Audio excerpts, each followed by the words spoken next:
আছে গৰু নাবাই হাল, থকাতকৈ নথকাই ভাল। দলং আছে, পাছে দলঙৰ ওপৰত বাহনৰ চলাচল বন্ধ। সেয়ে স্থানীয় লোকৰ লগতে ৰোগীৰ এই অৱস্থা। এইগৰাকী ৰোগীক বাহনত নিব নোৱাৰি হুইল চেয়াৰত নিব লগা হৈছে। অন্যহাতে আন এজন ৰোগীৰ অৱস্থা চাওক। ৰোগীয়া দেহাৰে এম্বুলেন্সৰ পৰা নামি খোজকাঢ়ি যাব লগা হৈছে হাস্পতাললৈ। এইদৰেই প্ৰতিদিনে হাজাৰ হাজাৰ লোকে জমৰ যাতনা ভোগ কৰিবলগীয়া হৈছে।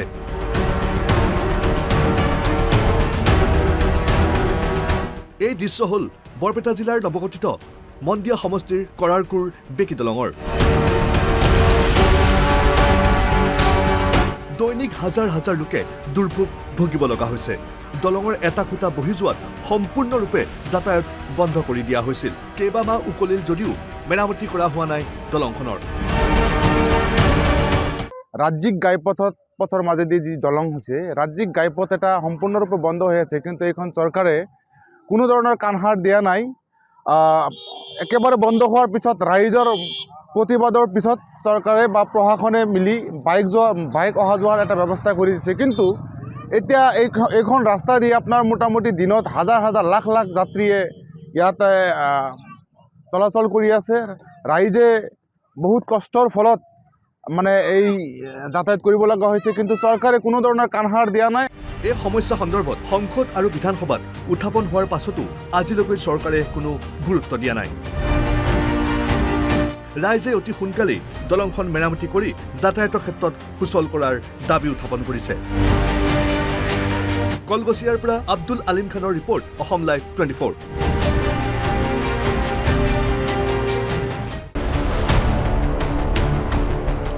আছে গৰু নাবাই হাল, থকাতকৈ নথকাই ভাল। দলং আছে, পাছে দলঙৰ ওপৰত বাহনৰ চলাচল বন্ধ। সেয়ে স্থানীয় লোকৰ লগতে ৰোগীৰ এই অৱস্থা। এইগৰাকী ৰোগীক বাহনত নিব নোৱাৰি হুইল চেয়াৰত নিব লগা হৈছে। অন্যহাতে আন এজন ৰোগীৰ অৱস্থা চাওক। ৰোগীয়া দেহাৰে এম্বুলেন্সৰ পৰা নামি খোজকাঢ়ি যাব লগা হৈছে হাস্পতাললৈ। এইদৰেই প্ৰতিদিনে হাজাৰ হাজাৰ লোকে জমৰ যাতনা ভোগ কৰিবলগীয়া হৈছে।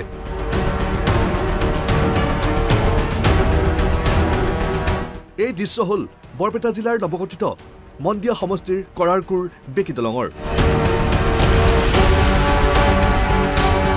দৈনিক হাজাৰ হাজাৰ লোকে দুৰ্ভোগ ভুগিব লগা হৈছে। দলঙৰ এটা খুঁটা বহি যোৱাত সম্পূৰ্ণৰূপে যাতায়াত বন্ধ কৰি দিয়া হৈছিল। কেইবামাহ উকলিল যদিও মেৰামতি কৰা হোৱা নাই দলংখনৰ। ৰাজ্যিক ঘাইপথৰ মাজেদি যি দলং হৈছে, ৰাজ্যিক ঘাইপথ এটা সম্পূৰ্ণৰূপে বন্ধ হৈ আছে, কিন্তু এইখন চৰকাৰে কোনো ধৰণৰ কাণসাৰ দিয়া নাই। একেবাৰে বন্ধ হোৱাৰ পিছত ৰাইজৰ প্ৰতিবাদৰ পিছত চৰকাৰে বা প্ৰশাসনে মিলি বাইক অহা যোৱাৰ এটা ব্যৱস্থা কৰি দিছে। কিন্তু এতিয়া এইখন ৰাস্তা দি আপোনাৰ মোটামুটি দিনত হাজাৰ হাজাৰ লাখ লাখ যাত্ৰীয়ে ইয়াতে চলাচল কৰি আছে। ৰাইজে বহুত কষ্টৰ ফলত এই যাতায়াত কৰিব লগা হৈছে, কিন্তু চৰকাৰে কোনো ধৰণৰ কাণসাৰ দিয়া নাই। এই সমস্যা সন্দৰ্ভত সংসদ আৰু বিধানসভাত উত্থাপন হোৱাৰ পাছতো আজিলৈকে চৰকাৰে কোনো গুৰুত্ব দিয়া নাই। ৰাইজে অতি সোনকালেই দলংখন মেৰামতি কৰি যাতায়াতৰ ক্ষেত্ৰত সুচল কৰাৰ দাবী উত্থাপন কৰিছে। কলগছিয়াৰ পৰা আব্দুল আলিম খানৰ ৰিপৰ্ট, অসম লাইভ 24।